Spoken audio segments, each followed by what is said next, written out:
দক্ষিণ চট্টগ্রাম ও চন্দনাইশ উপজেলা বৈলতলী ইউনিয়নত সোমবার বিএলএ বাংলাদেশ জাতীয়তাবাদী দল বিএনপি ৪৭তম প্রতিষ্ঠাবার্ষিকী উদযাপন উপলক্ষে বর্ণাঢ্য উগ্র র্যালি অনুষ্ঠিত। উপজেলা বিএনপি সদস্য সচিব প্রত্যাশী এবং উপজেলা যুবদলের আহ্বায়ক তরিকুল ইসলাম টুটুলুর নেতৃত্বে র্যালি ও খোদারহাট বাজার ব্রিজ উত্তোলন শুরু হয়। বৈলতলী ইউনিয়নের মেইন সড়ক প্রদক্ষিণ করে সদর এলাকাত যায় পথসভা শেষ হয়।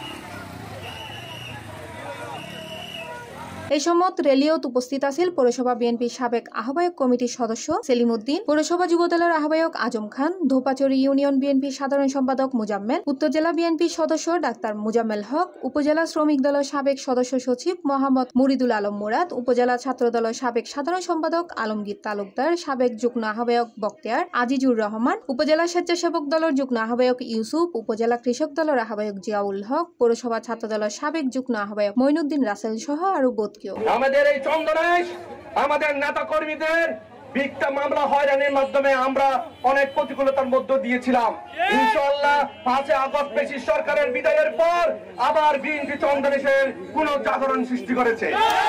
দেখতে পারবেন চন্দনাইশের যতটি মিছিল হচ্ছে, হাজার হাজার নেতা কর্মী স্বতঃস্ফূর্তভাবে সেই মিছিলে অংশগ্রহণ করছে।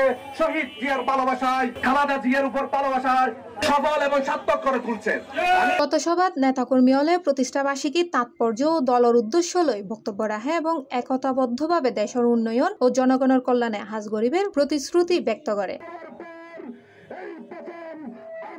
C+ TV, Chittagong.